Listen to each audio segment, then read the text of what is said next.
Means measurement of heat, calorimeter means measurement of heat. एक point हो गया। यहाँ एक पॉइंट और मैं बता दूं कि कभी कभी टर्म तुम्हें ये भी मिल जाता है,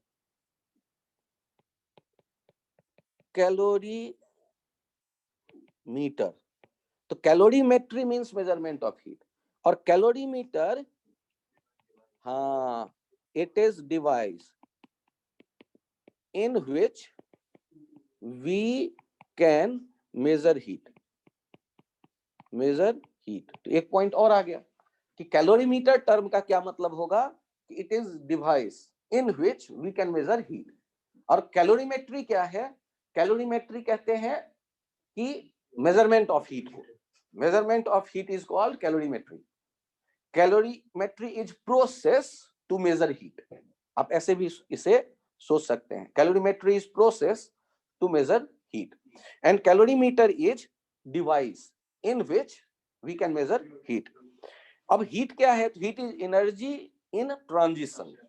और उसके बाद हमने कहा कि एसआई यूनिट तो एनर्जी है तो जूल। फिर हमने कहा प्रैक्टिकल यूनिट। तो जनरली प्रैक्टिकल यूनिट के मीनिंग को मैं एक बार क्लियर करूं। आप लोग यदि दुकान से बिस्किट खरीदते होंगे तो उस पे लिखा हुआ देखते होंगे कि इस बिस्किट के डब्बे में कितनी कैलोरी एनर्जी है। और आजकल कैलोरी कॉन्शियस हो गए हैं लोग, और लड़कियां खास करके, अपने कि कितना कैलोरी आप कंज्यूम कर रहे हैं पर डे। और जो लड़के हैं जो जिम में जाते हैं वो कैलोरी कॉन्शियस रहते ही हैं कि इतना कैलोरी तो खाना ही खाना है, चाहे उसके लिए मुझे कोई प्रोटीन सब्सटेंस क्यों नहीं एक्स्ट्रा लेना पड़े। तो मतलब कैलोरी वर्ड वहां, ये कोई बोलता है मैंने आज 10 जूल एनर्जी लूज किया, जबकि एनर्जी का सबसे कॉमन यूनिट तो यही याद करवाया जाता है।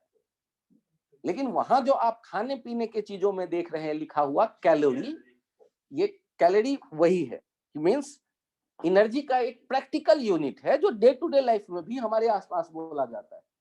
तो वो कैलोरी का कैसे डिफाइन किया है फिजिक्स में कि 1 ग्राम वाटर का 1 डिग्री टेम्परेचर राइज करने के लिए जो एनर्जी रिक्वायर्ड है, और दैट इज 4.18 जूल, 4.2 जूल। लेकिन जूल में अलग कहानी है, वर्क पावर एनर्जी चैप्टर में काम करते हैं, और कैलोरी में इस मेजरमेंट ऑफ हीट वाले चैप्टर में 99% हम लोग काम कैलोरी में ही करने वाले हैं। 10 कैलोरी खा रहे हैं, इसका मतलब एनर्जी हमारे पास आया है केमिकल फॉर्म में इतनी। फिर हम अपने वेट को मल्टीप्लाई कर लेना एमजीएस से, इतने हाइट तक चढ़ सकते हैं। कुतुब मीनार पे चढ़ना हो तो 2 पैकेट बिस्किट रख लो पॉकेट में, फिर चढ़ो। और नहीं तो वैसे ही चढ़ोगे तो जो रोटी वोटी खा के आए वो कम होने लगेगा, दुबले हो जाओगे 200 बार ऊपर नीचे करोगे तो इसका मतलब हुआ कि कैलोरी हम लोग गेन करते हैं, कैलोरी इनटेक कितना किया, ठीक है। तो वो अब ये कैलोरी के बाद टर्म आया है 1 कैलोरी को हमने डिफाइन कर लिया कि इसमें एक खास बात है, आईआईटी ने इस क्वेश्चन को पूछा था। तो 1 ग्राम वाटर का 1 डिग्री टेम्परेचर राइज, और वो भी एक खास रेंज डिफिनीशन में है 14.5 15.5 ये। अब आगे यदि बढ़ते हैं तो यहाँ फिर आता है एक टर्म स्पेसिफिक हीट। अब ये स्पेसिफिक हीट क्या है? तो स्पेसिफिक हीट एस और सी से रिप्रेजेंट करते हैं, और ये क्या होता है? ये मटेरियल की प्रॉपर्टी है। किसी भी मटेरियल जैसे आयरन, उसके यूनिट मास के यूनिट डिग्री टेम्परेचर राइज के लिए जो एनर्जी चाहिए that is specific heat of iron. तो ये मटेरियल की प्रॉपर्टी है। अच्छा मुझे ये बताओ, मटेरियल के स्टेट वर्ड में यूज करूं तो मटेरियल के स्टेट का क्या मीनिंग आपके दिमाग में आएगा? मटेरियल 3 स्टेट में रह सकता है, सॉलिड, लिक्विड, गैस। तो ध्यान रखना कि यहां एक पॉइंट और, it depends on state of material, it depends on state of material. और स्टेट वर्ड कहते ही दिमाग में आ जाना चाहिए सॉलिड, लिक्विड, गैस। स्टेट कहते ही आपके दिमाग में ये आ जाना चाहिए सॉलिड, लिक्विड, गैस। मीन्स यदि वाटर का स्पेसिफिक हीट है 1 कैलोरी, तो आइस का भी 1 कैलोरी होगा, ये जरूरी नहीं है। तो आइस के लिए यदि हम देखते हैं तो ये आता है 1/2 कैलोरी पर ग्राम पर डिग्री सेंटीग्रेड। इसका यूनिट होगा पर ग्राम पर डिग्री सेंटीग्रेड। यूनिट में थोड़ा सा ये कर लो, क्योंकि ये यूनिट मास के यूनिट डिग्री टेम्परेचर राइज के लिए है ना। एनर्जी क्या है? Energy required for per unit mass per unit degree temperature rise. हाँ, बर्फ को 1 डिग्री टेम्परेचर बढ़ाना है तो केवल ½ कैलोरी चाहिए, लेकिन वही पानी का 1 डिग्री टेम्परेचर बढ़ाना है 1 ग्राम पानी का, तो उसको 1 कैलोरी एनर्जी देना पड़ेगा। तो इसका मतलब ये क्या हो गया कि मटेरियल तो सेम है H2O, लेकिन स्पेसिफिक हीट स्टेट पे डिपेंड करेगा। अच्छा, एक पॉइंट और सोचो कि जब हमने कैलोरी को डिफाइन किया है एक खास टेम्परेचर पे जाके, तो इससे ये भी दिमाग में आना चाहिए कि स्पेसिफिक हीट अलग अलग टेम्परेचर पे वैल्यू अलग अलग हो जाने वाले होंगे, इसीलिए एक खास टेम्परेचर वाला 1 कैलोरी होता है। तो आपको एक एक्स्ट्रा लाइन में बताता तो हूं और यूज इसका बहुत कम होता है 40 सालों में 2 बार, कि specific heat also depends on temperature of substance, but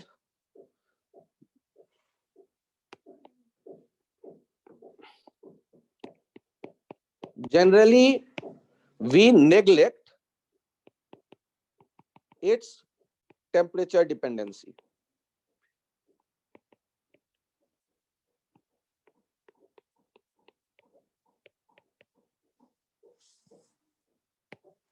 मतलब ये टेम्परेचर पे डिपेंड करता है, लेकिन हम इसको नेग्लेक्ट कर देते हैं, मान के चलते हैं कि नहीं डिपेंड करता। लेकिन 40 सालों में 2 बार आईआईटी ने वैसे क्वेश्चन भी फ्रेम किया है और कैलोरी का डिफिनीशन भी उसके बारे में बता रहा है कि एस का वैल्यू 1 कैलोरी हर एक टेम्परेचर राइज के लिए नहीं होगा, 14.5 से 15.5 के बीच में ही होगा। उसके इधर या उधर हो सकता है, वो 1 कैलोरी से थोड़ा कम या थोड़ा ज्यादा हो। तो सर क्या होता है? अरे मुझे भी नहीं पता यार। तो हम केवल ये ध्यान रखते हैं कि हमसे कोई पूछे कि ये जो कैलोरी मेट्री में आप स्पेसिफिक हीट पढ़ते हो, क्या ये टेम्परेचर पे डिपेंड करता है? आप क्या कहोगे? हाँ। लेकिन मोस्ट ऑफ द क्वेश्चंस में हम ये कांस्टेंट मान के चलते हैं, टेम्परेचर नहीं देगा मुझे टेम्परेचर डिपेंडेंसी। ठीक है, तो हमने क्या कहा कि डिपेंड करता है थ्योरेटिकली, लेकिन प्रैक्टिकली वो डिपेंडेंसी कोई बहुत, अब एक है मान लो 1 कैलोरी और दूसरा हो 0.999 कैलोरी, तो हम 1 ही तो कह लेंगे। यदि होता है 0.998 कैलोरी तब भी तो हम 1 ही कह लेंगे, लेकिन टेम्परेचर के कारण बदल तो रहा है। अमाउंट यदि ज्यादा होगा तो मैटर तो करेगा कहीं ना कहीं। यदि हम ज्यादा सब्सटेंस लेके चेक कर रहे हो हीट रिक्वायर्ड, तो कहीं ना कहीं तो वो अफेक्ट करेगा। तो टेम्परेचर पे डिपेंड करता है। हाँ बोलो। 14.5 से 15.5 में 1 कैलोरी। अब यदि वो 15.5 से तुम 16.5 में जाना चाहते हो तो भी हम 1 कैलोरी ही लेंगे। क्यों? क्योंकि हो सकता है वो 0.999 हो। थ्योरेटिकली तो अलग हो गया ना, लेकिन प्रैक्टिकली क्या कहेंगे? सेम। तो हमने वही कहा आपसे, टेम्परेचर पे डिपेंड करता है लेकिन हम उसे नेग्लेक्ट कर रहे हैं। क्लियर? अब ध्यान से देखो कि यहां एक फॉर्मूला डिराइव होके आता है। फॉर्मूला क्या है? ये ऑब्जेक्ट है m मास का और इसका टेम्परेचर थीटा डिग्री सेंटीग्रेड है और इसको हम हीट प्रोवाइड करते हैं, हीट सप्लाई किया गया। तो हीट सप्लाई हमने किया है Q और इसका टेम्परेचर थीटा से बढ़ा करके थीटा प्लस डेल्टा थीटा कर दिया। क्या कर दिया? थीटा से बढ़ा करके थीटा प्लस डेल्टा थीटा कर दिया। अब आराम से सोचो कि ये कोई भी ऑब्जेक्ट है, m मास है इसका, मान लो ये आयरन का ऑब्जेक्ट होता, इस सारे डाटा को देख के आपसे कहा जाता है ऑब्जेक्ट के मटेरियल का स्पेसिफिक हीट बताओ क्या होगा। तो हमने क्यू हीट लेते देखा किसको, एम मास को, तो मास पर यूनिट मास हीट कितना रिक्वायर्ड हो गया, क्यू बाई एम। और पर यूनिट डिग्री राइज के लिए कितना होगा, तो डेल्टा थीटा राइज के लिए ये क्यू है, तो पर यूनिट डिग्री राइज के लिए क्या होगा, अपॉन डेल्टा थीटा। तो हम लोग एस इक्वल्स टू क्या लिखेंगे, energy per unit mass per unit temperature change. अरे लक्ष्य, आपने स्पेसिफिक हीट को कैसे डिफाइन किया, मुझे अपने लैंग्वेज में समझाओ। स्पेसिफिक हीट कौन सा एनर्जी है, तो मतलब energy required per unit mass per unit temperature rise. तो पर मतलब डिवीजन होता है, ये हो गया एनर्जी और ये हो गया मास और ये हो गया टेम्परेचर चेंज। तो energy per unit mass per unit temperature change. तो यूनिट मास मतलब वन मास के लिए ना, तो देखो ना एम मास के लिए क्यू एनर्जी है, तो वन मास के लिए कितना हो जाएगा, क्यू बाई एम। ऐसे सोच लो।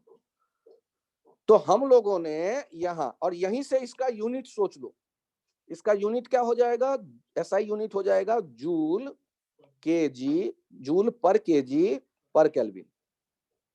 और प्रैक्टिकल यूनिट हो जाएगा कैलोरी पर ग्राम पर डिग्री सेंटीग्रेड, क्योंकि केल्विन ये टेम्परेचर का चेंज है, तो टेम्परेचर का चेंज चाहे केल्विन में देखोगे या उनको 273 ऐड करके डिग्री में ले जाए और फिर उन्हें चेंज करूं, तो तब भी 273 कैंसिल आउट हो जाएगा। दो टेम्परेचर को केल्विन से बदल दो डिग्री सेंटीग्रेड में और तब डिफरेंस लेके देखो, तभी वो 273 कट पिट करके वही डिफरेंस देगा। तो ये प्रैक्टिकल यूनिट जो है कैलोरी पर ग्राम पर डिग्री, और बीच में इक्वल्स टू मत देना क्योंकि दोनों के वैल्यूज तो अलग अलग है, हम केवल ये कह रहे हैं कि ये यूनिट यूज होते हैं, या तो ये नहीं तो ये कैलोरी पर ग्राम पर डिग्री सेंटीग्रेड या जूल पर केजी पर केल्विन। तो आप चाहें तो ये मेंशन कर लें, क्या मेंशन कर लें कि एक फॉर्मूला मिला है आपको Q बराबर एम एस डेल्टा थीटा। ये फॉर्मूला वेरी वेरी इंपॉर्टेंट, इस चैप्टर में दो फॉर्मूले हैं, उसमें से पहला ये फॉर्मूला हमें याद रखना है, 5 स्टार कर दो। और ध्यान रखना SI unit of specific heat is joule पर केजी पर केल्विन, और प्रैक्टिकल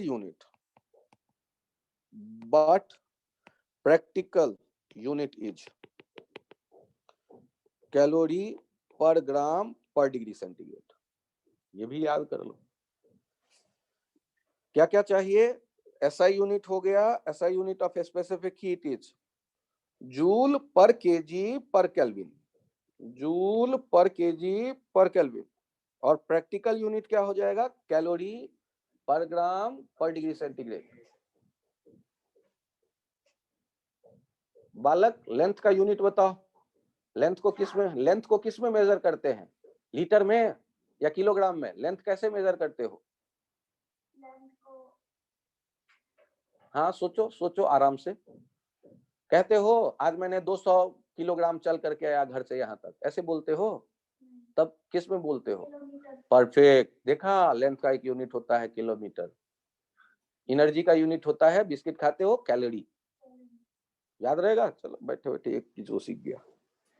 अब हम लोग Q बराबर देख रहे हैं ms डेल्टा थीटा। यहाँ एक फॉर्मूले के बाद उसकी यूनिट भी आपने समझ ली। लक्ष्य पिछले पेज पे चलूं क्या, बताओ यूनिट क्या है, ऐसा यूनिट स्पेसिफिक हीट की, लेंथ की थोड़ी नहीं पूछूंगा कैलोरी पर ग्राम पर डिग्री सेंटीग्रेड, और दूसरा हाँ जूल पर केजी। वाह वाह, सही सही। ये भी सोच रहा है कि इसका लेंथ का पूछूंगा इससे अगला बोलो। नेक्स्ट देखते हैं, अगला पॉइंट आता है, ध्यान से देखना। यहाँ पे 60 ग्राम वाटर है एट 30 डिग्री सेंटीग्रेड, और इसको तुमने गर्म किया, मतलब हीट सप्लाई किया। और हीट सप्लाई कर दिया, तो हीट सप्लाई कर दोगे तो इसका टेम्परेचर बढ़ेगा, और ये बढ़ करके आ गया 60 gram water at 80 degree centigrade. बताओ क्यू का वैल्यू कितना रहा होगा? Find Q.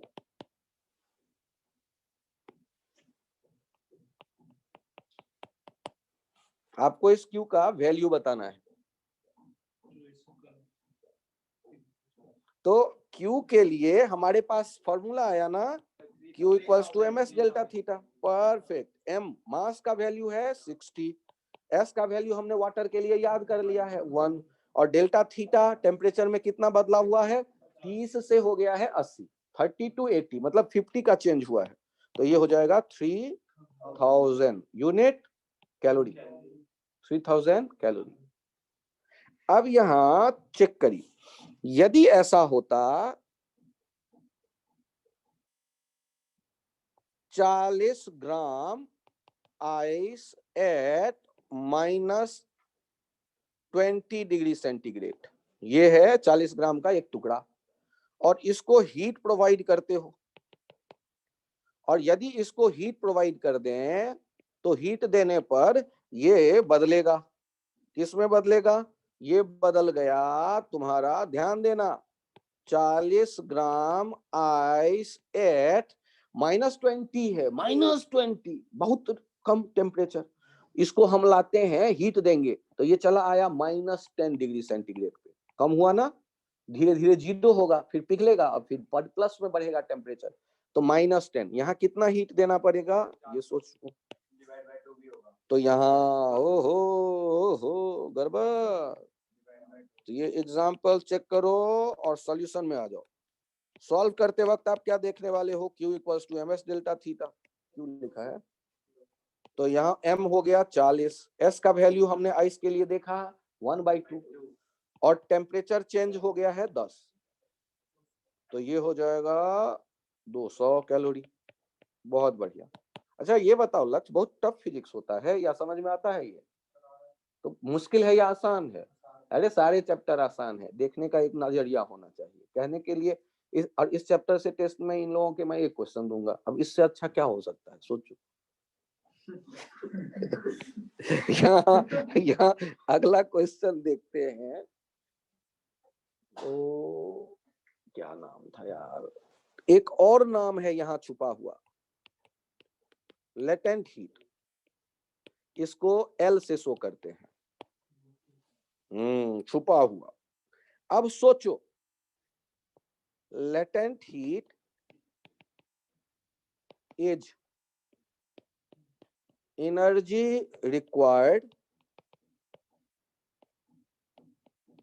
per unit mass at constant temperature to change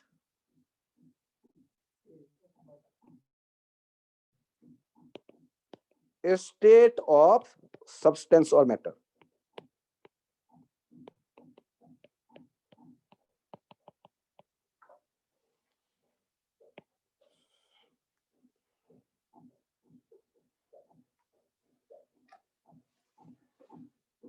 ठीक है, latent heat is energy required per unit mass. अच्छा ध्यान से देखना, एनर्जी लक्ष्य तुम्हारे लिए है idea, energy required per unit mass. इसका जो लेटेंट हीट का यूनिट होना चाहिए वो क्या होना चाहिए? Energy per unit mass, joule पर केजी। और प्रैक्टिकल यूनिट क्या होना चाहिए? कैलोरी पर ग्राम। यहाँ डिग्री सेंटीग्रेड नहीं आएगा क्योंकि टेम्परेचर चेंज नहीं हो रहा है, टेम्परेचर कांस्टेंट है। अब हम यदि चित्र बना करके देखें कि एक ऑब्जेक्ट था, ये था जैसे सॉलिड, और ये मेल्ट कर गया लिक्विड। फील नहीं आया लिक्विड देख के? अभी बनाता हूं लिक्विड। अब ये है एट मेल्टिंग पॉइंट, मतलब टेम्परेचर तो कांस्टेंट रहा होगा। अब यदि ये सॉलिड से लिक्विड में बदला होगा तो यहाँ जो हीट देना पड़ा मुझे, मान लो Q, और ये मास था M, तो जो इस सब्सटेंस के लिए, इसके सब्सटेंस के लिए लेटेंट हीट हम कहेंगे, तो लेटेंट हीट क्या हो जाएगा, Q दिया है m मास को, तो 1 यूनिट के लिए कितना होगा, Q/m, और इसका यूनिट हो जाएगा जूल पर केजी या कैलोरी पर ग्राम। दोनों में से कोई एक यूज हम कर सकते हैं यूनिट, डिपेंड करता है कि डाटा किस फॉर्मेट में है। अब ध्यान से देखिए, एक तो हो सकता है एल, आइस से वाटर बनते हुए हम देखते हैं एट 0 डिग्री सेंटीग्रेड, ये होता है 80 कैलोरी पर ग्राम। और एक लेटेंट हीट हो सकता है वाटर से स्टीम बनते हुए एट 100 डिग्री सेंटीग्रेड, ये हो जाता है 540 कैलोरी पर ग्राम। तो दो डाटा आ गया आपके पास। एक डाटा आ गया है लेटेंट हीट किसके लिए, लेटेंट हीट ऑफ फ्यूजन, और दूसरा कहलाता है लेटेंट हीट ऑफ वेपराइजेशन। नाम वाम मुझे कम ही याद रहता है। तो दो तरह के एल होते हैं, एक पिघलने वाला और एक वेपराइज होने वाला। मतलब 1 ग्राम आइस को मेल्ट करवाना है, कितनी बिस्किट खिलानी पड़ेगी, मतलब कितना एनर्जी देना पड़ेगा, 80 कैलोरी। देख लेना कितना पैकेट बिस्किट देना है, आइस के पास रख देना बिस्किट, कहना खा ले भाई पिघल जा। अब सोचो ऐसा नहीं होगा। अब सोचो कि यदि हम बात करते हैं कि 1 ग्राम पानी है और उसको बदलने वाले हैं स्टीम में, अरे कैसे बदलेगा यार, तो स्टीम में बदलने के लिए भी एनर्जी ही देना पड़ेगा। अच्छा सोचो, ध्यान से सुनो, पानी के मॉलिक्यूल अच्छे बच्चे की तरह कबड्डी खेलते दिख रहे हैं, जबकि आइस में जब वो थे तो आइस में तो उनको कबड्डी खेलने के लिए स्वतंत्रता दिवस मनाने की परमिशन थी नहीं। वो क्या अपने अपने पोजीशन को पकड़ के बैठे थे, थोड़ा गर्म किया तो हिलने डुलने लगे, और ज्यादा गर्म कर दिया कि बाउंड टूट गई और फिर वो कबड्डी खेलने लगे। उनको हिल डुल रहे थे और दौड़ने के लिए स्वतंत्र किया। और बाद में सोचो, पानी 100 डिग्री पे कबड्डी तो खेल ही रहा था, उसको स्टीम में बदल दिया। स्टीम में उनकी स्वतंत्रता दिवस की तो कोई सीमा ही नहीं है। तो वहां 80 कैलोरी से नहीं काम चलेगा 1 ग्राम के लिए, वहां बहुत ज्यादा एनर्जी देना पड़ता है, 540 कैलोरी। 540 कैलोरी देने पर वो उतना मूव करना शुरू करते हैं। यदि उतना एनर्जी उनको नहीं मिला है तो वहीं भाग दौड़ करके बैठे हुए, और वो एनर्जी यदि मिलता है 540 तो बदल गए स्टीम में। और स्टीम से यदि ये आप आते हैं नीचे, मतलब लिक्विड में, तो 540 रिलीज कर देगा, 540 रिलीज कर देगा। अब हमारे पास दो लेटेंट हीट दिखने लगे। अब एक काम करो, एक बार तो इस फॉर्मूले को अप्लाई करके देख लो कि यदि मेरे पास है 40 gram ice eight -20 degree centigrade और इसको ले जाना है 40 ग्राम स्टीम एट 100 डिग्री सेंटीग्रेड में, तो मुझे कितना हीट देना पड़ेगा ये बताओ। क्या एक ही फॉर्मूले से काम चलेगा? क्या क्या इसमें होने वाला है घटना, लक्ष्य सोचो तो। क्या मैं सीधे देखूंगा कि बर्फ स्टीम में बदल गया? ना ना ना ना, पहले आइस है -20 पे, अभी थोड़े पिघलेगा। पिघलने के लिए इसको कहाँ आना पड़ेगा? 0 पे, और 0 पे आने के बाद तब तक 0 रुका रहेगा जब तक ये पिघल ना जाए। और जब एक बार वो पानी में बदल गया तब फिर बढ़ना शुरू करेगा 100 पे, और फिर 100 पे तब तक टेम्परेचर रुका रहेगा जब तक सारा का सारा स्टीम में ना बदल जाए। तो कितने स्टेप हो गए? एक, आइस अपना टेम्परेचर बढ़ाएगा, दूसरा टुकड़ा आइस मेल्ट करेगा, तीसरा टुकड़ा वाटर अपना टेम्परेचर बढ़ाएगा, और चौथा टुकड़ा फिर वो स्टीम मेल्ट। तो आइडिया मिला क्या क्या होने वाला है? ध्यान से देखो। तो इसको पहले हम जब भी ऐसा क्वेश्चन आएगा अरेंज करेंगे। देखिए 40 gram ice eight -20 degree centigrade, ये बदल करके आएगा 40 gram ice eight 0 degree centigrade, फिर ये बदलेगा 40 gram water at 0 degree centigrade, फिर ये बदलेगा 40 gram water at 100 degree centigrade, और फिर ये बदलेगा 40 ग्राम वाटर और स्टीम या वेपर एट 100 डिग्री सेंटीग्रेड। अब मुझे बताओ कितने क्यू दिख रहे हैं? Q1, Q2, Q3, Q4। 28 kilo calorie है। क्या ये 4 टुकड़े फील आए? मतलब आपको ये खुद डिसाइड करना है कि मैं क्या डायरेक्ट बदल दूंगा, तो डायरेक्ट तो नहीं बदलेगा, तो पहले टेम्परेचर बढ़ाएंगे। अच्छा, आइस का भी टेम्परेचर बदलना पड़ता है, तो सोचो बढ़िया वाला फ्रीजर, अरे कोरोना का वैक्सीन आ रहा है, -70 डिग्री सेंटीग्रेड पे उसको ट्रांजिट करने के लिए कहा गया है। -70 डिग्री का मतलब तो मतलब ये वो फाइजर वाला जो है अभी जो जिसका जिसका परमिशन मिला है ट्रांजिट का, इंडिया वाला जो डेवलप कर रहा है वो है -10 -20, तो वो तो अचीवेबल है आसानी से, या इवन वो हाँ -10, तो -10 तो घर का फ्रिज वाला भी टेम्परेचर है -10, वहां कर सकते हो बढ़िया, जो अभी जो नया वाला फ्रिज होगा। अब पुराना जमाना वाला बेचारा परेशान हो जाएगा, लेकिन नया वाला फ्रिज आपका -7 तो जनरली रहता है, अच्छा फ्रिज है तो -10 भी रहेगा, तो उसमें भी रख सकते हैं। लेकिन -70, यदि उसमें कोई बर्फ जमाया होगा और उसको तुम रूम में रख दोगे कि भाई पिघल जा, क्या लगता है तुरंत पिघल जाएगा? और इतना शानदार बर्फ है कि सर मारो सर तोड़ दो किसी का, इतना मजबूत कि मतलब कि वो आइस में तुरंत वो पानी में बदल जाएगा, ऐसा नहीं है। यदि अपने घर वाला फ्रिज का है वो भी काफी मजबूत रहता है, -7 पे तो वो भी पिघलने के लिए पहले 0 पे आएगा और फिर जाएगा मेल्ट होगा। तो आप माइंड ये टेम्परेचर जो आइस का देखते हैं हाई, तो पहले 0 तक लाओ। अच्छा सोचो, लक्ष्य बताओ कहां कहां तुम्हें ml यूज करना पड़ेगा? Q1, Q2, Q3, Q4 में नाम लो, किन के लिए फॉर्मूला ml यूज करोगे और किन के लिए formula ms delta theta use करोगे, ये तुम्हें डिसाइड करना है। ये बालक वैसे मत बोलो, Q2 और क्यों? क्योंकि उसमें टेम्परेचर नहीं बदला, तो मतलब यहाँ वाले Q2 जो होगा वो लिखेंगे ml, और अगला जो Q2 Q4 होगा उसमें भी लिखेंगे m डैश l डैश, जो भी हो m, जो भी हो l। और ms डेल्टा थीटा किसमें लिखने वाले हो? जहां टेम्परेचर बदलेगा m s डेल्टा थीटा, और यहां भी टेम्परेचर बदला तो यहाँ भी Q3 जो होगा उसमें लिखेंगे m dash s dash delta theta dash. क्या ये आइडिया समझ में आया? तो हम ये जो डिसाइड करते हैं कि टेम्परेचर बदला, तो जहां टेम्परेचर बदला, जैसे आइस था ना -20 पे और वो आया 0 पे, तो वहां ms डेल्टा थीटा लगाएंगे फॉर्मूला, और ml कहां लगाएंगे? जहां टेम्परेचर नहीं बदला, वहां डेल्टा थीटा है ही नहीं, वहां क्या यूज करेंगे? ml। तो कई बच्चे जो 11th के होते हैं, आप लोग तो थोड़ा मैच्योर्ड हो, तो उनको ये नहीं पता रहता है कि करना क्या है फॉर्मूले का। तो दो प्रोसेस है ना, एक में टेम्परेचर कांस्टेंट होगा तो वहां ms डेल्टा थीटा लगा के कर क्या लोगे, तो 0 ही आना है।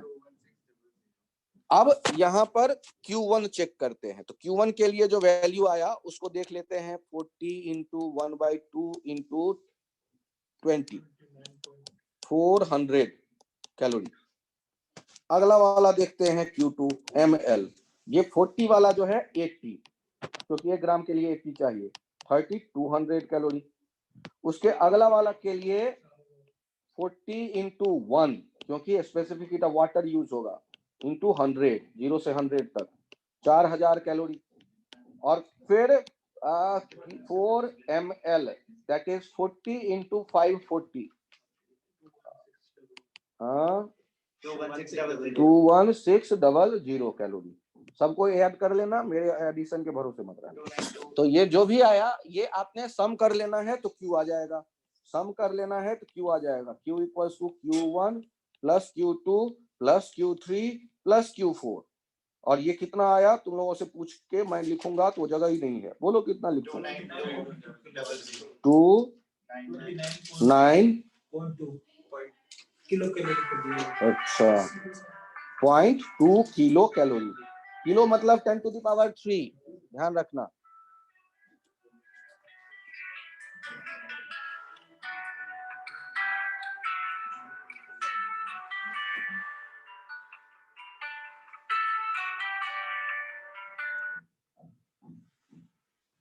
अब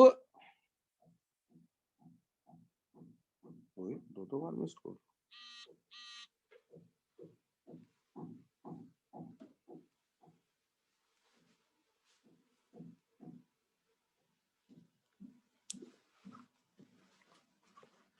ये इसमें चेक करते हैं अगला पॉइंट कि एक हीटिंग कर्व देखते हैं। हीटिंग कर्व, हीटिंग कर्व के बारे में देखिए क्या कहते हैं कि ये आपने हीट दे रहे हैं कांस्टेंट रेट से, एक ऑब्जेक्ट को हीट देने का रेट कांस्टेंट है dq/dt, और ये कहा जा रहा है कांस्टेंट। तो हीट देने पर पहले ये टेम्परेचर बदलेगा, तो H जो है ये डेल्टा Q जो लिखते हैं, ये क्या लिखते हैं ms डेल्टा थीटा, और इनको यदि मैं डेल्टा T से डिवाइड कर दूं, ध्यान देना डेल्टा T से डिवाइड कर दूं दोनों तरफ, तो ये हो गया H बराबर ms d θ/dt। अब यहां गौर करो कि यदि ये T और थीटा का मैं ग्राफ बना लूं, थीटा डिग्री सेंटीग्रेड पे ये है और ये m मास है और हीट देना मैंने शुरू किया, तो यदि T और थीटा का ग्राफ बनाऊंगा तो d θ/dt को हम क्या कहेंगे, सोच करके जवाब देना। d θ/dt को क्या मैं स्लोप नहीं कहूंगा? तो हम क्या देख रहे हैं कि स्लोप जो होगा ये थीटा टी ग्राफ का, ये किसको रिप्रेजेंट करेगा 1/s। ये स्पेसिफिक हीट जो होगा 1/स्लोप के बराबर, बराबर नहीं प्रोपोर्शनल, 1/स्लोप के प्रोपोर्शनल हो जाएगा s। जरूर बताऊंगा। एक काम करो कि यदि एक ब्लॉक है और उसको हीट देंगे तो डेल्टा क्यू क्या लिखेंगे ms डेल्टा थीटा। यदि delta Q by delta T कर दें तो delta Q by delta T का नाम क्या है, हीट सप्लाई का रेट, वो h है और वो कांस्टेंट है ऐसा कहा गया, equals to ms d θ/dt। अब d θ/dt बराबर क्या लिखने वाले हो, d θ/dt बराबर हो जाएगा s/ms, और h/ms में ये जो सारा डाटा है ये कांस्टेंट है। कांस्टेंट यदि स्लोप हो, और d θ/dt को क्या कहते हैं स्लोप, स्लोप यदि कांस्टेंट हो तो ग्राफ क्या बनेगा straight line, straight line graph बनेगा ये थीटा टी का। और यहां से और क्या पता चल गया कि ये जो स्लोप है उस वो किसके प्रोपोर्शनल है 1/s के, s ज्यादा होगा तो स्लोप कम हो जाएगा, s कम होगा तो स्लोप ज्यादा होगा। ये आइडिया क्लियर? तो एक पॉइंट ये हमने देखा कि हीटिंग कर्व का वो जो ग्राफ बनता है उसका थीटा टी का स्लोप, उस स्लोप का इनवर्स किसके प्रोपोर्शनल होगा स्पेसिफिक हीट के। स्लोप ज्यादा तो स्पेसिफिक हीट कम, स्लोप कम तो स्पेसिफिक हीट ज्यादा। अच्छा सोचो, एक ऐसा भी तो समय आएगा थीटा मेल्टिंग, तो थीटा मेल्टिंग पे इसे कांस्टेंट कर दो, और थीटा मेल्टिंग पे इसे कांस्टेंट कर देते हो तो उसके बाद फिर क्या करना हमें, तो फिर हम हीट देंगे तो फिर ये बदलने लगेगा, और कब तक बदलेगा जब तक कि ये मेल्टिंग पे ना पहुंच जाए। और मेल्टिंग पे फिर से क्या होगा, क्या टेम्परेचर बदलेगा हीट देने पे, तो हीट देने पे टेम्परेचर तो नहीं बदलेगा।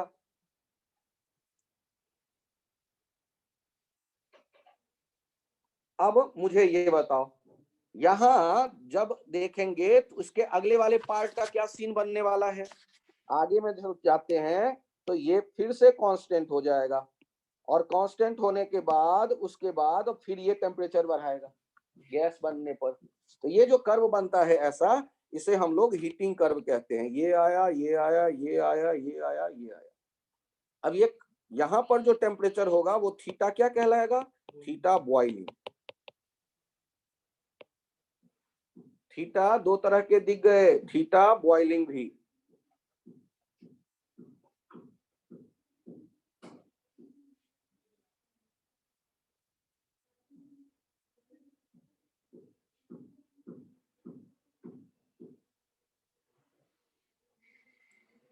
अब मुझे ये बताओ कि यदि तुमसे क्वेश्चन पूछे एल के बारे में, तो एल के बारे में यहाँ एनालिसिस क्या किया जाएगा, तो एल के बारे का एनालिसिस हम लोग देखते हैं कि यदि आप कहते हो एल, ध्यान से देखना, तो टेम्परेचर बदलेगा, वो टेम्परेचर में जो बदलाव टाइम का जो हम देख रहे हैं गणित, ये डेल्टा टी, अब उसको हम एनालाइज करते हैं एल दिखते वक्त। तो डेल्टा क्यू बराबर हमारे पास एक फॉर्मूला होता है स्टेट चेंज होने के टाइम पे, delta Q equals to M L.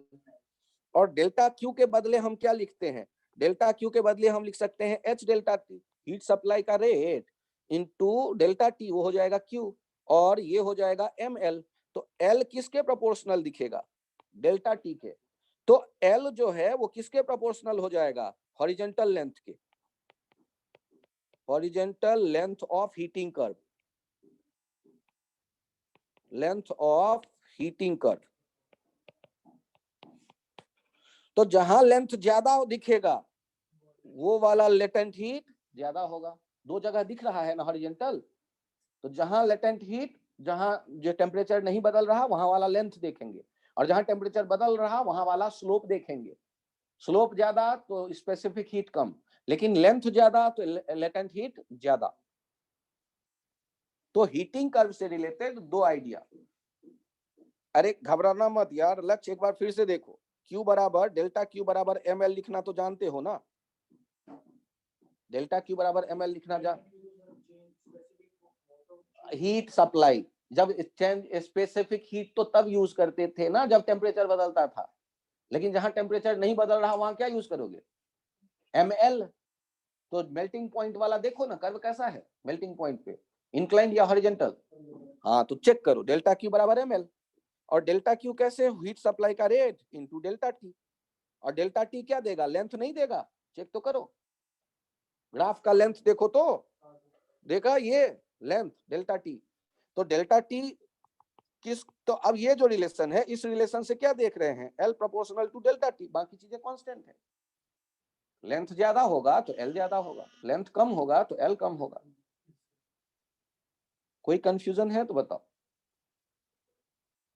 तो हम लोगों ने हीटिंग कर्व से दो चीजें देखी, ये ऊपर में मेंशन कर दो कि specific heat proportional to, inversely proportional to slope, और latent heat proportional to length.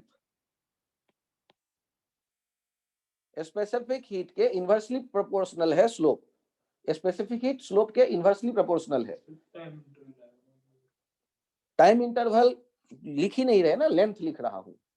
Horizontal length तो आंखों से ग्राफ में दिखेगा ना, length of heating curve at constant temperature, length of heating curve at constant temperature. अरे लेटेंट हीट खुद ही पता चल जाएगा ना यार, वहां पर तो टेम्परेचर बदल ही नहीं रहा। वो टाइम इंटरवल बोलोगे तो वो उससे अच्छा क्या होता है ना, ग्राफ देख के ना लेंथ और स्लोप बोलना आसान होता है। तो तुम टाइम इंटरवल बोलोगे तो उससे नहीं काम बनेगा, तुम क्या बोलो उसे, है वो टाइम इंटरवल ही, क्या बोलो इसे, हॉरिजॉन्टल लेंथ।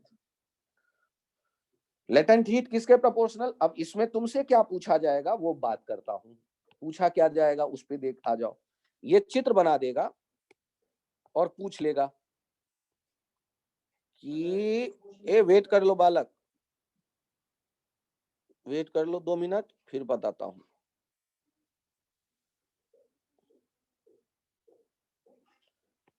अब ये यहां देखना एक ग्राफ हीटिंग कर्व, अब ये सॉलिड वाला स्टेट यहां होगा, लिक्विड वाला यहां होगा, और गैस वाला यहां होगा। यहां जो प्रोसेस होगा वो मेल्टिंग, और यहां जो प्रोसेस होगा वो होगा बॉइलिंग। अब तुम्हें बताना है लेटेंट हीट मेल्टिंग का ज्यादा है या लेटेंट हीट बॉइलिंग का ज्यादा है। क्यों, क्योंकि latent heat proportional to length, तो ये ज्यादा दिख गया। अब स्पेसिफिक हीट के बारे में बताओ, सॉलिड का ज्यादा है या स्पेसिफिक हीट लिक्विड का ज्यादा है। तो स्पेसिफिक हीट किसके प्रोपोर्शनल लिखा था, 1 स्लोप के। स्लोप जहां कम है, सॉलिड वाला में स्लोप कम है या लिक्विड, तो लिक्विड वाला ज्यादा, जो कम है स्लोप तो वो ज्यादा हो गया, स्पेसिफिक हीट लिक्विड का ज्यादा हो गया और सॉलिड का कम हो गया। तो ग्राफ देकर ऐसे क्वेश्चन यहाँ बनते हैं। बोल लो, बोल लो। ये भी वही बोलना चाहता है, कोई दिक्कत नहीं, बोल, क्वेश्चन गलत नहीं होना चाहिए। अब यहां चेक करिए टाइम पास, ये यहां तो 2 ही स्टेप है, तो तुम्हें तो मजा नहीं आ रहा है ग्राफ में, ये और ये S1 और ये S2, S1 S2 का रिलेशन बताओ, कौन बड़ा कौन छोटा? तो स्लोप जो है 1, ये कम है स्लोप 2 के, और स्पेसिफिक हीट 1 जो होगा वो ग्रेटर देन हो जाएगा स्पेसिफिक हीट 2। तो इतना आसान आसान क्वेश्चन पूछता है, उस पर नंबर दे देता है। तो जिसको पता है उसके लिए आसान, नहीं पता है तब तो सारे एक जैसे लगते हो, यार ये भी हो सकता है, चारों अच्छे लगते हैं ऑप्शन। मोस्टली तो ऐसा ही होता है, ऑप्शन बड़े पसंद आते हैं। अब चाय बनाना सिखाता हूं, ध्यान से सुनो। सुबह सुबह चाय बनाने के लिए पानी गैस पे डाल दिया, चाय बना भी लिया, और चाय बना करके तुमने कप में डाली, और आज अच्छे मूड में थे, थोड़ा ज्यादा पीने का मन था, तो कप भी हटाया, ग्लास में डाल लिया, स्टील का ग्लास शानदार। उसको पकड़ लो, अरे रुक जा यार, अभी ये बताओ कि जब तुमने चाय डाली उस ग्लास में और उसको पकड़ने की सोच रहे हो तो आनंद आएगा। तो ये जो तुमने चाय डाली ग्लास में, तो क्या ग्लास जो बर्तन है वो हीट लेगा या देगा? नहीं लेगा या देगा? लेगा। यहाँ ऐसे ही जब हम बर्तन कोई सोचें, कैलोरी मीटर की बात करें, तो वो भी हीट लेता होगा, देता होगा, उसके बिना तो काम चलेगा नहीं। तो पहले मैं चाय बनाने का काम समझा दूं। तो वो जो चाय बना के सर्व करेंगे मॉर्निंग टी, तो उसमें पीने वाला तो ये चाहता है कि गरम गरम मिल जाए, और तुमने क्या किया कि चाय बनाई और डाली एक ऐसे कप में जो बेचारा ठिठुर रहा था ठंड में, और वो कप, उसका खुद का टेम्परेचर 0 डिग्री, क्योंकि इन्वायरमेंट का टेम्परेचर 0 डिग्री, तुमने 90 डिग्री वाली चाय बना के डाली, लेकिन वो टेम्परेचर तो तुरंत आ जाएगा 60 डिग्री पे, जब तक पीने वाले तक पहुंचा तब 40 डिग्री पे। अबे चाय पिला रहे हो कि पानी? तो सोच के तो देखो, उससे बचने का क्या रास्ता है? बचने का रास्ता क्या है कि जब आप चाय बनाते हैं तो चाय बनाते समय थोड़ा पानी भी गर्म करके रखिए, और आप जिस कप में चाय डालने वाले हैं उस कप में पहले गर्म पानी डाल करके उस पानी को हटाइए, जिससे कि कप को जितना हीट लेना है वो गर्म पानी से ले ले, और अब उस कप में चाय डालिए। अब मजे लीजिए चाय के, क्योंकि उसका टेम्परेचर उतना तेजी से नीचे नहीं आएगा। सोच के देखो। चलो कम से कम एक काम तो सीखा, अब ढंग से बनाना चाहिए मॉर्निंग में। जब भी पीना हो तो ऐसे सोच सकते हो।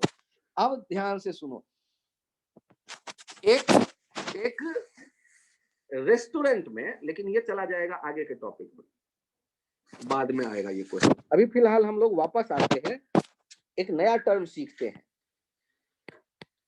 Water equivalent of A calorimeter.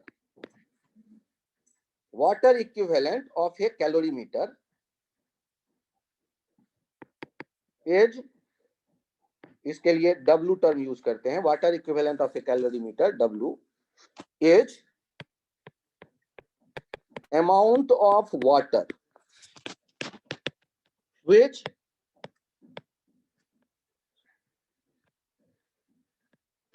absorb or release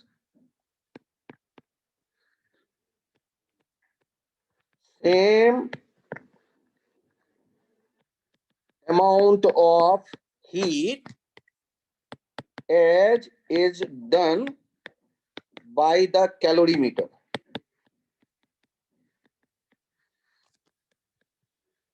through same temperature change।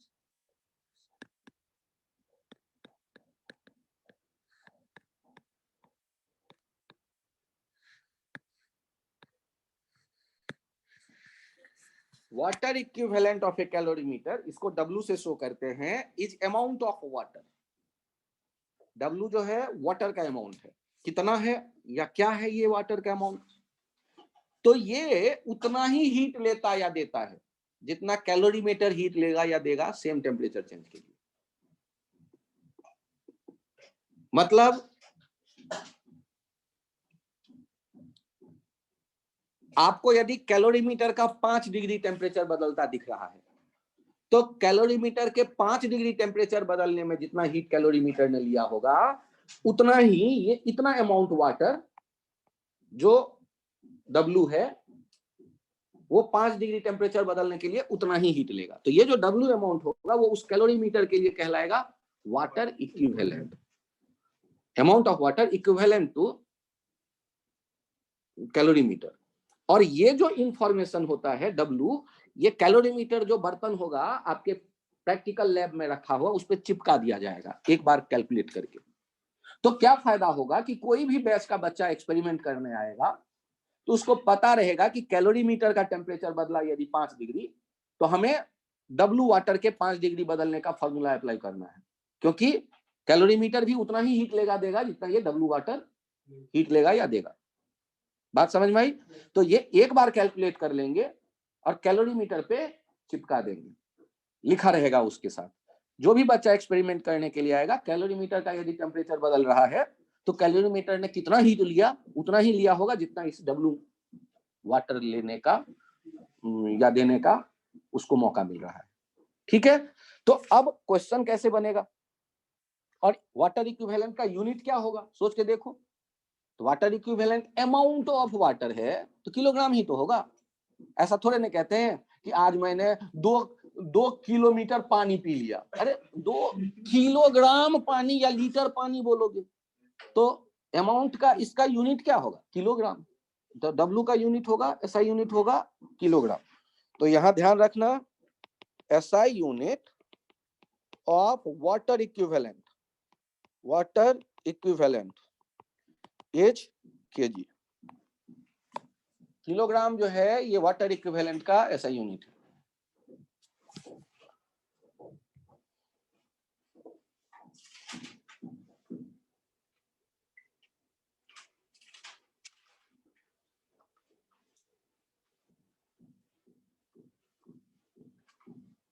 सोचो, एक 100, हाँ पिछले पेज पे चलो, लिख लो। अरे ये तो कुछ ज्यादा पीछे हो गया। सर जैसे वाटर में कैलोरीमीटर का टेम्परेचर जो 5 डिग्री लिख दिया, मतलब वाटर में 5 डिग्री ले लिया उससे। ये नहीं, फिर से सुनो। ये W उस अमाउंट को हम कहते हैं जो कैलोरीमीटर के भीतर नहीं कहीं पे भी रखा हुआ है। यदि हमने Q हीट दिया कैलोरीमीटर बर्तन को जो कि खाली है और बर्तन का टेम्परेचर 5 डिग्री बढ़ गया, तो जो W वाटर होगा उसको यदि मैं वही Q हीट दे दूं तो उसका भी टेम्परेचर 5 डिग्री बढ़ जाएगा। तो वो इक्विवेलेंट वाटर कहलाएगा, इस कैलोरीमीटर का इक्विवेलेंट वाटर। तो कैलोरीमीटर जितना हीट लेता देता है उतना ही वो वाटर हीट लेता देता है। तो अब उसका उपयोग कैसे करते हैं ये नोट कर लिया जो स्क्रीन पे है। उसका उपयोग कैसे करते हैं ये चेक तो करो। ये है कैलोरीमीटर, वाटर इक्विवेलेंट है 60 ग्राम, मान लेते हैं 60 ग्राम, और यहां पर 140 ग्राम ऑलरेडी वाटर है एट 30 डिग्री सेंटीग्रेड। अब सोचो ये बर्तन है ना, और बर्तन में पानी आपने रखा हुआ देखा और आप इसे हीट करते हो, तो इसको कितना हीट प्रोवाइड करें कि यहां जो पानी है ये पानी बदल जाए 140 gram water at 70 degree centigrade. आपको ये बताना है।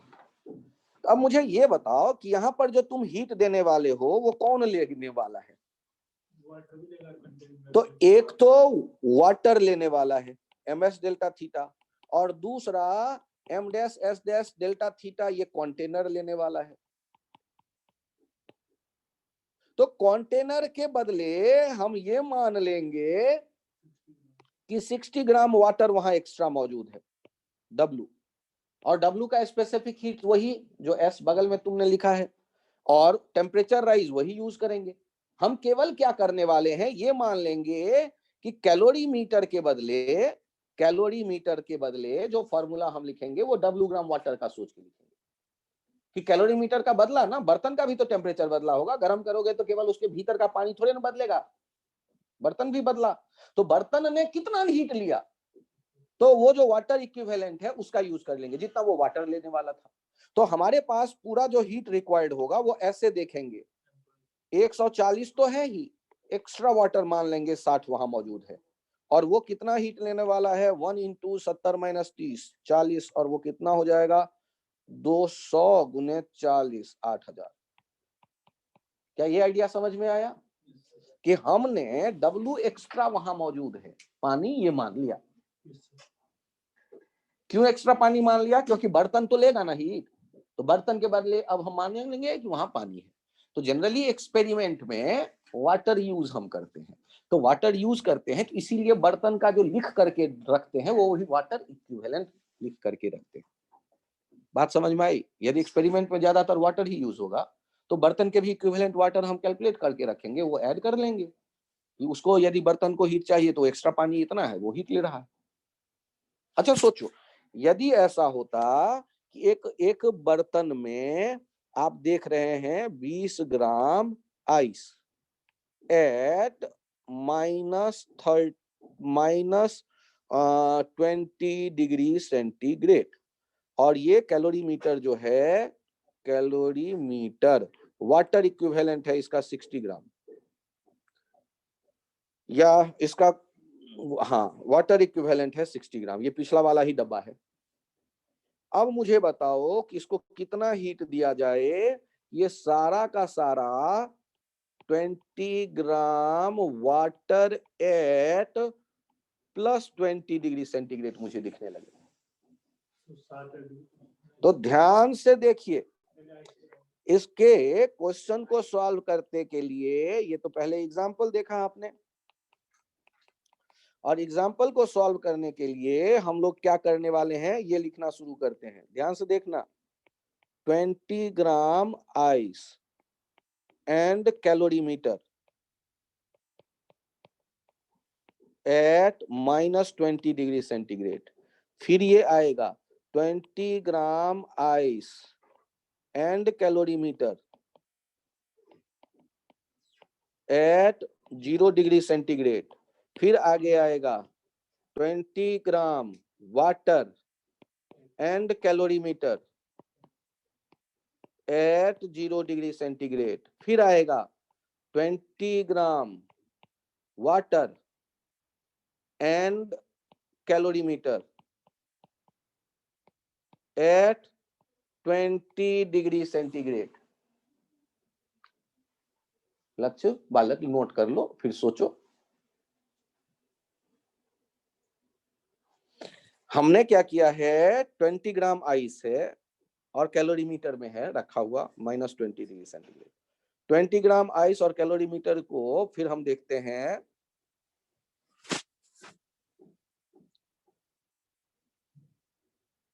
Twenty gram water and calorimeter at 20 degree centigrade.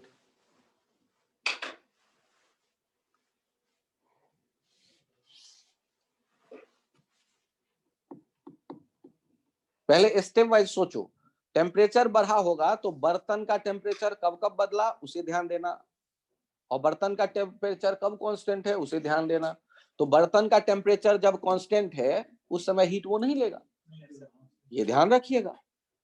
और जब जिस जिस जगह बर्तन का टेम्परेचर बदलता दिख रहा है वहां मान लेना एक्स्ट्रा वाटर अवेलेबल है 60 ग्राम, क्योंकि W जो है वो वाटर इक्विवेलेंट है। तो पहला वाला जो टुकड़ा है, इस टुकड़े के लिए सोचिए तो क्या यहाँ बर्तन ने हीट लिया या दिया? लेगा। और यहाँ क्या बर्तन हीट लेगा या देगा? नहीं लेगा। क्या अगले वाले में बर्तन हीट लेगा या देगा? लक्ष्य, पहले ऊपर वाला एरो से लिखा हुआ आइडिया समझ में आया? अब क्यों, हाँ बोलो। अच्छा मुझे ये बताओ, बर्तन में आइस रखा है 0 डिग्री पे, तो बर्तन छू के देखोगे तो बर्तन क्या हाथ गर्म हो जाएगा। कितने डिग्री पे होगा बर्तन? अरे बालक, -20 पे जब था तब तो गर्म किए, अब कहां तक आ गया? 0 पे। अब 0 पे क्या केवल आइस आया होगा या बर्तन भी आया होगा? बर्तन भी है ना। अब यदि मैं छू के देखूं बर्तन तो 0। अब यदि मैं हीट करूंगा तो क्या आइस पिघलेगा या आइस के साथ बर्तन भी पिघल जाएगा? हाँ, तो वहां बर्तन हीट नहीं लेगा। जहां पे बर्तन का टेम्परेचर फिक्स है 0, वहां बर्तन क्यों हीट लेगा? तो सर आइस में क्यों लिया? भाई आइस के मॉलिक्यूल पहले फिक्स थे, बाद में पानी में बन गया, वो कबड्डी खेल रहे हैं तो वहां एनर्जी वो लिया होगा ना। तो स्टेट बदलते वक्त आइस ने तो हीट लिया, लेकिन बर्तन ने हीट, कंटेनर ने हीट नहीं लिया, कैलोरीमीटर ने हीट नहीं लिया।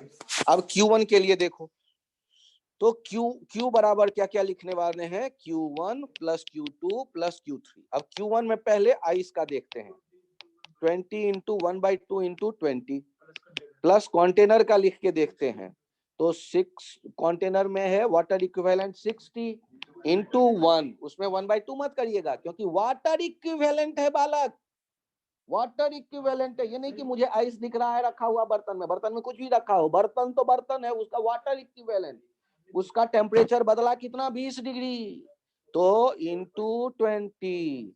अब आगे Q2 वाले पार्ट में आओ, केवल आइस पिघला 20 इंटू 80, बर्तन एज इट इज है प्लस 0। और उसके बाद वाले में आओ तो वो बर्तन भी पिघला ना, बर्तन भी टेम्परेचर बढ़ाया और वाटर भी उसमें रखा हुआ। 21 इंटू 20 प्लस 60 इंटू 1 इंटू 20, तो ये काम हो जाएगा। 4.6। तो वाटर इक्विवेलेंट बस इतना सा है, लेकिन वहां ये ध्यान रखना जरूरी है क्योंकि आइस देख के बड़ा मन करता है 1/2, लेकिन सावधानी, मेरा भी मन करता है, इन सावधानी कि W आपको है वाटर इक्विवेलेंट, नाम बोलो वाटर इक्विवेलेंट, तो वाटर वाला ही तो ऐसे यूज करेंगे। लक्ष्य बड़ा बेचारा टेंशन में आ गया, ये सर बर्तन से बिना बर्तन के ही ठीक था सर, ये बर्तन आने के बाद टेंशन बढ़ा दिया इसने। अच्छा सुन लो, आराम से सुनो।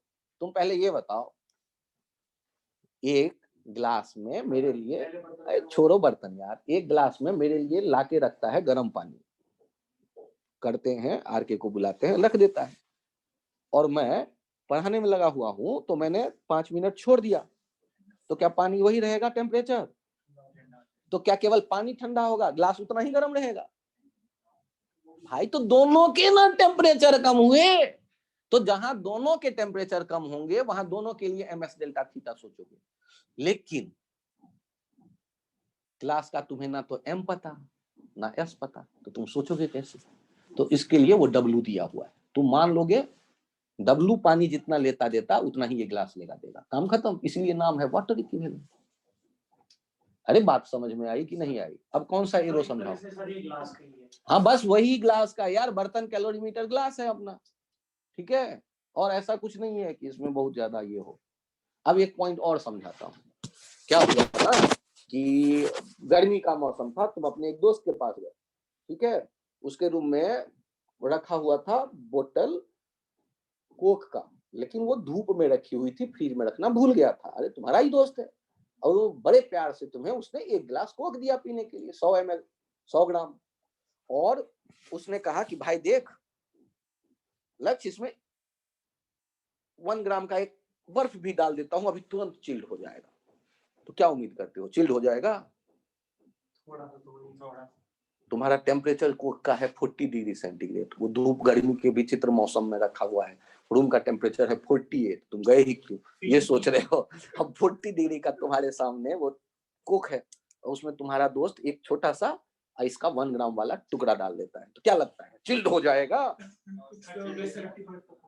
तो 35 तो चिल्ड तो नहीं होगा। तो ऐसे केसेस में क्वेश्चन पूछता है कि तुम्हारे दोस्त ने उस 100 ml बर्तन, जो ग्लास में, ग्लास बड़ा सा जग था, 100 ml उसमें डाला, 100 ग्राम डाला कोक और 100 ग्राम बर्फ भी डाल दिया, तब क्या हो जाएगा?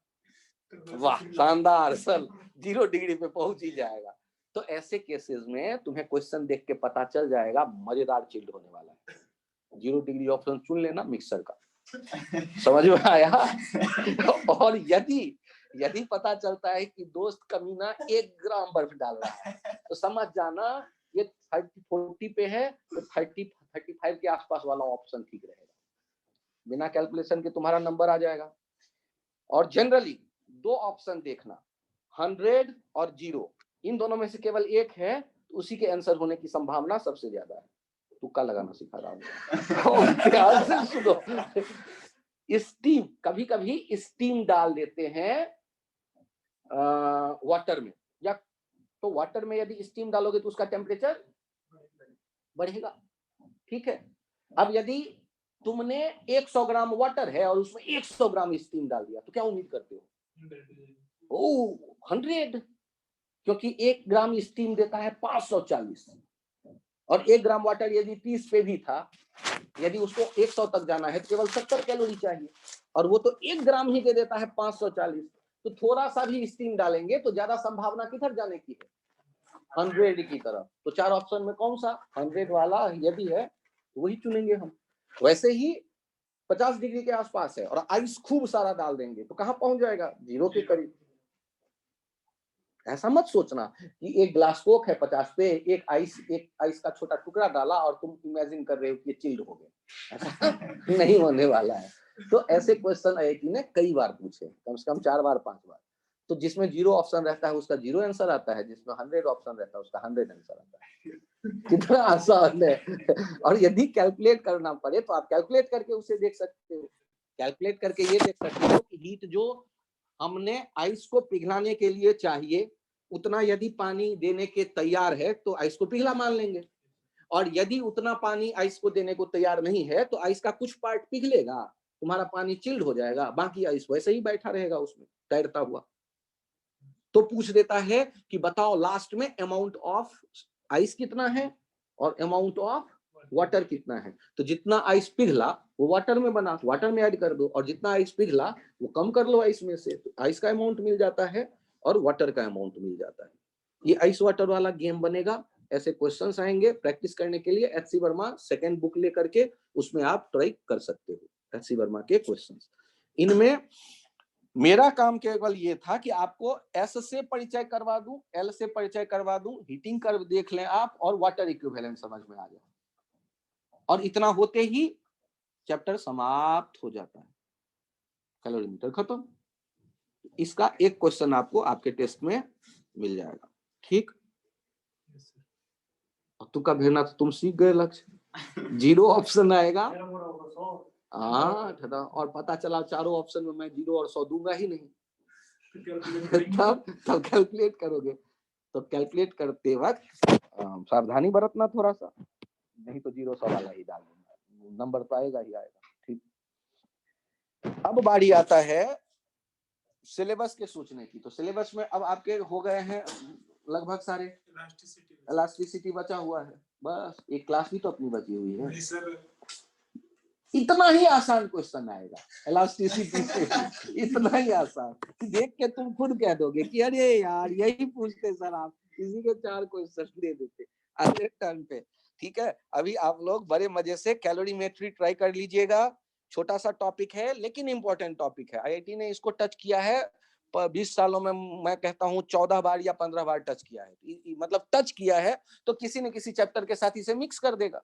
अभी तो मैं सिंपल फार्मूला बेस दे दूंगा जिसमें आपको एस या हीटिंग कर्व या इसका पता चल जाए, एल का पता चल जाए, उतने से मेरा काम चल जाएगा। बेसिक्स आपके पास यही है, ठीक। अभी के लिए मात्र इतना ही। Thank you, bye bye. Thank you sir, happy new year. Happy new year आप लोगों के भी। अच्छे साल, नए साल में अच्छे अच्छे रिजल्ट आप लोग सुनाएं, यही शुभकामना अभी से।